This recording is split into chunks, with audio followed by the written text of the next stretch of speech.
Love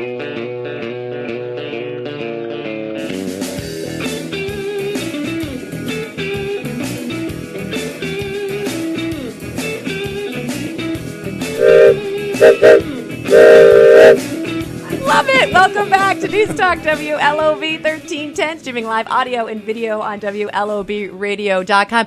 We've taken the show on the road. We're on the rails today. Yes. Debbie Davis, Shannon Moss. We're great to be here. And we've got great guests today. John Henninger. John, you're with JMH Financial, but you're also a huge train lover. And that's why you're here talking about that. Yep. Richard Glueck, you are here, and you are, what is that? You're with New England Steam. What's your exact title? All right. I'm the president of New England Steam Corporation. Right. And we're a corporation, 501c3, that is dedicated to purchasing, restoring, and operating former Maine Central steam locomotive 470, which has been on display in Waterville for 60 years. Wow. And it is actually 90 years old this month, and we're hoping that by its 100th birthday, the locomotive is up and running. That's just fantastic, which is great. And you spoke this morning. This is the connection. I wanted to get the connection at the Rotary Club, yep. Portland Sunrise Rotary, and spoke. And everyone, I'm sure, was thrilled at your talk. Everybody listened, and everybody took the literature, so I'm grateful for that. It's a move in the right direction. But, you know, it's a great story because the locomotive is one of those conduits that helped build Maine, and it was the highway before there was an I-95. The way you got from Boston to Bangor or Bar Harbor and via Portland was by taking the Maine Central, and it's a piece of our heritage that we want to preserve and renew so that the generations that haven't experienced it will come to experience it firsthand.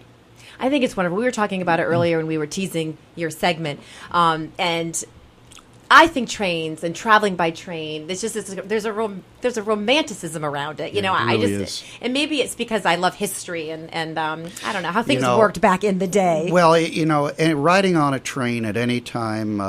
What did the songs say on the city of New Orleans and the rhythm of the rails and there is a beauty to that. But a steam locomotive is apart from any other machine that's ever been created. It is completely sensory, and it's sight, it's motion, it's sound, it's odor. It's intoxicating. It is true. Yeah, truly it really intoxicating. is. Have you ever seen one live? No. And we have of course, the little Maine narrow gauge down here is a 2-footer, and the state used to have arteries of 2-footers throughout it. But a mainline steam locomotive, well, that's not to be believed. Wow. I think it's incredible. And I want to talk more about the work and the restoration. But first and foremost, I want to talk about a little bit of why you guys love trains so much. I mean, obviously, we talked a little bit about with the steam. But, John, give a little background of how I love this. Well, I was born about 2 weeks before Christmas, and my dad always had a train around the Christmas tree. When my parents always used to talk about when they brought John home from the hospital, they put him on the floor beside the trains, running around the tree, and that was it. I grew up around trains. My dad was heavy into toy trains, and as a result, I took an interest in it. And it was just one of those things that it was kind of the catalyst for a very special father-son bond. And that is not unique. Trains create those father-son relationships all over the country. It's just one of those things that it's hard to put into words. Right. But from the time I was a little kid, I just always loved trains, both the toy ones, and then you go and watch the real ones. And it's just a thrill to see that great big live steam locomotive. It's like it's alive. When you're sitting there and you hear everything going, you hear the steam generator going, you hear the thumping of the air compressor and all of those things. Well, it's like it's alive. Wouldn't you say? Well, John, I'd have to say that the thing that amazes me is that you have all of this energy is produced just from the elements of fire and water. Yeah. And, just from boiling water. And technology. It's a technology that was very, very refined, very highly developed. And as our project engineer says, just because it is an outmoded technology does not make it an invalid technology. But if you listen to all the little children who are Thomas the Tank Engine fans, I mean, that's even conveyed over video, can you imagine what the experience is face to face? It's truly amazing.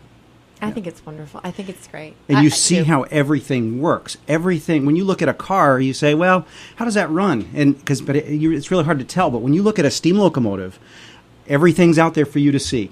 You feel the heat from the fire. You see the steam, and you know what makes those wheels turn just by looking at it. And it's all out there, unlike any other machine. And furthermore, for those of us, I am old enough to remember steam locomotives in actual service, but there was a time that children looked up to. Today it might be astronauts or jet pilots, but there was a time when little boys and little girls, I think as well, although the opportunity might not have been there for the little girls, but looked up to being a locomotive engineer. If you could, I was the pinnacle. Really? Oh yeah, The pinnacle of professions would be locomotive engineer. Well, that's true. You know, if you look back at older pictures, you do see little kids with the little hats. You know, the train hats, train conductor hats.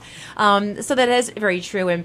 And gosh, I don't know if it's in New Hampshire, in Conway. Mm-hmm. Do they have a steam engine there? They do. They do have a steam engine. They have a little Canadian National switcher. But the engine we're talking about rebuilding is a high-speed passenger engine. Now, 470 was one of two heavy, high-speed Pacific-class locomotives that held down the named trains, and I'm talking here the Flying Yankee, the Bar Harbor Limited, the Kennebec Limited, the Pine Tree Limited. These were trains of 14 heavyweight cars, and at some time in its career, 470 probably pulled the Roosevelt's private car, probably the Rockefeller's private car, at 70 miles an hour between Boston and Bangor. That's a significant piece of Maine heritage. Now, 470 is the only one left. In fact, it is the largest steam locomotive left in all of New England and the only indigenous passenger engine left in New England. So its significance is certainly there. The acclaim is certainly there. And it had just been sitting in Waterville, just kind of rotting away. Well, let's be a little kinder than that. Sorry, I tend to be blunt, Richard.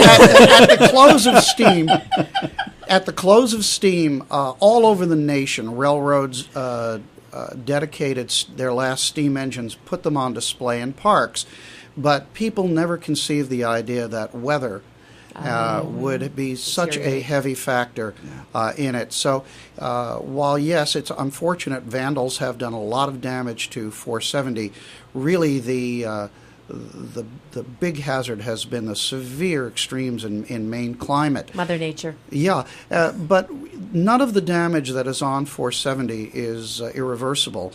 And the beauty of it is that I've been inside the smoke box of it. I shoveled 200 pounds of cinders out of the smoke box. Did you really? I did.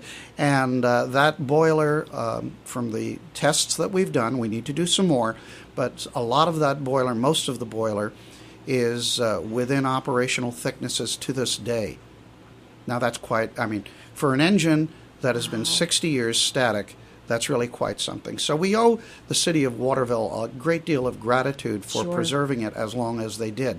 But it is time to move it on before the weather and the hazards of being a static park feature just consume the locomotive. This is the time for us to do it. I think it's great. It's amazing how well it was built. Obviously, if it withstanded all of that weather for 60 years, that's incredible. See, we made things so well back then. That's right. Well, let me go one step further and tell you that this month, right now, this is the 90th anniversary of that engine. She entered service 90 years ago in May of this in 1924. Could you do the math? Because I'm like, I can't do it that fast. All right, you guys are going to stick around. We got another segment. Okay. We got to take a quick break, but there's a lot more to talk about. Glad to talk about it. No, absolutely. We'll be right back, everyone. WLOB, Greater Portland.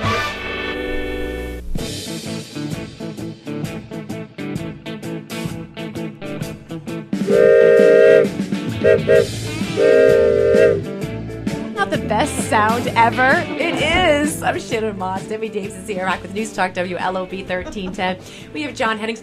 the sound of the train. The music for the music, yes. segment. Thank you for that, John, by the way. Glad I can help. Richard Glueck is also here, and we are talking about steam engines. We're talking about restoring history, Maine's history, national history, really. I mean, this is a part of who we were, who we are. Absolutely. The steam locomotive built this country, and I think out of any machine that has ever been created, the one that you can credit with the economic building of America and making America the world power that it has been, the steam locomotive brought us here. I think it's great. Of course, we're talking about Maine Central 470. We are. Which is the last one to run. Was that what it was? That was the last steam locomotive Right. to operate on the Maine Central Railroad on June 13th of 1954. Wow. Traveled from Portland to Bangor and return.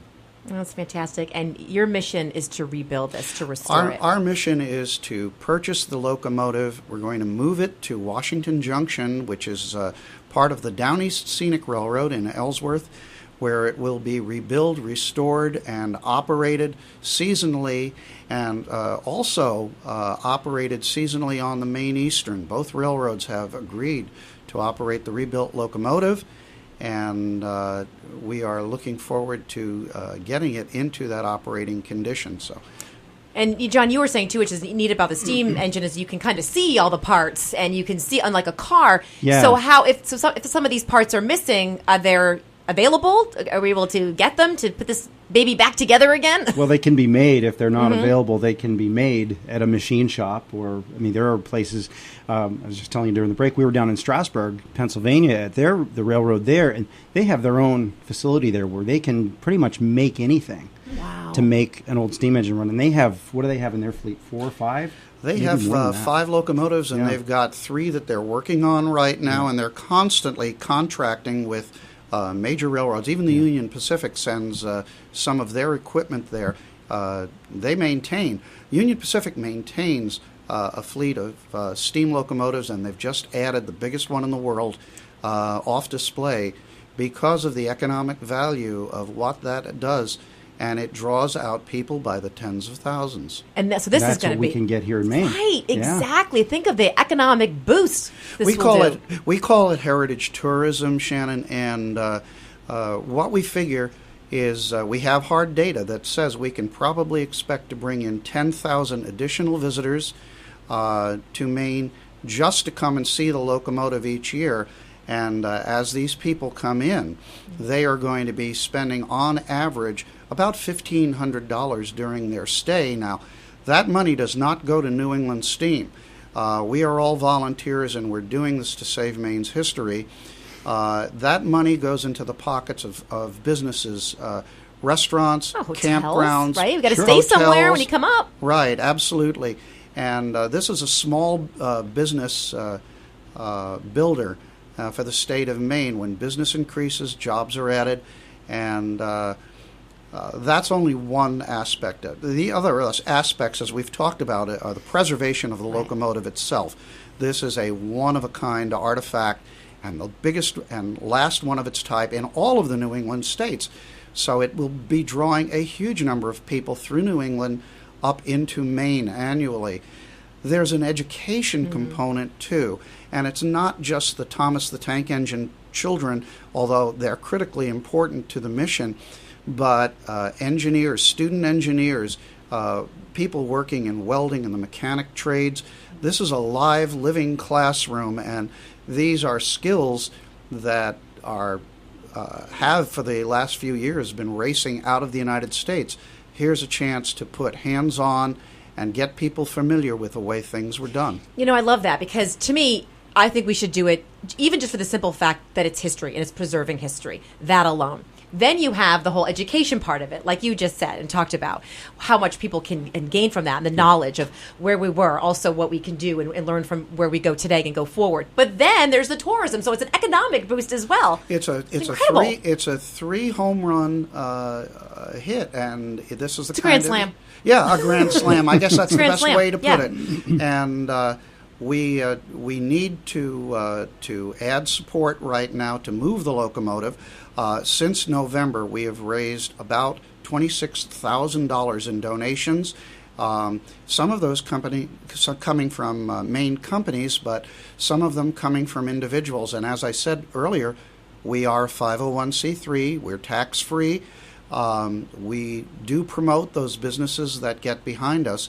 And so it would be great to have some more main companies help to underwrite the expenses right now. We can only move, as I say, at the speed of money. And, which is not as fast as the steam engine. Well, no, it it is not, but be. I must say it has the glow that this project brings up to on people's faces is remarkable. And for grandpas and grandmas to take their grandchildren down and show them where their parents rode in the cab, that's a powerful incentive. Well, to think of that, there were so many people in Maine that said, I rode on that. Absolutely. I was on that train. Yep. And it's going to come back to life.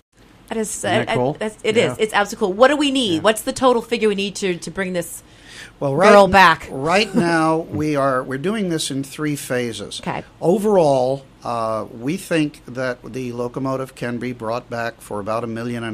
Now, that sounds ridiculously large, but it is actually very much in keeping with the cost of other steam locomotive restorations in the surprise country. Me, actually. What is amazing is the purchase price. Waterville has requested $25,000 for the engine. We have raised that since November. Now, this is May, so in less than 7 months, people have been very forthcoming. But as soon as I have the remaining, I need probably another $40,000 to $50,000, and with that, we want to put the locomotive. We're going to move it on trucks. It's not able to move on rails yet because there's work that has to be done on its bearings and journals. But it will be moved by truck to Ellsworth. And you talk about a media event. That's going to be a huge one. By truck? How much does this weigh? The locomotive weighs 225 tons. Wow. What kind of truck are you going to get for that? Big truck. Oh, a real big one. Big truck. These are specially designed trucks, and we do have them in Maine. I should add that as well. Every dollar in this restoration is being spent in Maine. We are employing only Maine workers, Nice. Maine I love businesses. None of this money is going out of state. We call 470 the mascot of Maine. She's here to represent every person in the state from Kittery to Fort Fairfield. It's that important to us to include everyone who's interested in their own rail heritage. You know what? And you can also see a video. I saw on the website there's a video. I just watched Did it. you see it, Deb? Oh, there it is. And yeah. actually, I will tell you about something that has been lost. On the last run, there were a number of radio and television stations that recorded the last run of 470. Now, you have to remember, these were the days when tape recorders ran on wall power, and they were monstrous things that you had to carry around. We have not found one recording of the Really? locomotive in operation. So that has been lost, and we can bring that back so that everyone will hear it in the first person. But to the best of our knowledge, there are no surviving recordings of 470's last run. Oh, unless someone finds one in their basement or their attic. You never know. You never know, though. Well, You never we're know. anxious to get as much information and photographs, negatives, any artifacts from that final trip or from the years of service. The other thing that we're looking for is a replacement whistle, replacement gauges. Right here. John's hired. You're hired. Well, you need something a little bit more powerful. But John's whistle is very reminiscent of what she actually should sound like. No, It's I've been beautiful. told I'm full of hot air, so You're hired. You're hired. But I think that's great to try to find all those artifacts, either that people, because there's have to be people that have pictures in their photo albums back when they were either on There the train. were thousands Right? of people on Yeah. that last train. And in fact, I met former Governor Baldacci a couple of weeks ago, and he told me that he was a 4-year-old when he rode that train. Oh, boy. And I asked him, do you have any pictures of it? He says, I don't think we have any of those left at all. But there were thousands of Mainers who rode it. And if you do have artifacts of it, if you do have any steam memorabilia from the age of steam locomotives, we'd like to hear from people at our website, which I'm going to plug again. Go, It's please, Yeah, www.newenglandsteam.org, O-R-G, and people can email me directly through that site. We'd love to hear from people. We're looking for donations. We really need the donations of cash right now, but artifacts, memorabilia, anything of that type that reflects the last run of Maine's last steam locomotive, that would be appreciated. Oh, I think it's wonderful. And you know what? In the future, when it will happen and she's done and she's restored and she's riding the rails again, can you even imagine standing there watching this happen? I know you're going to have tears in your eyes. I know it's going to happen.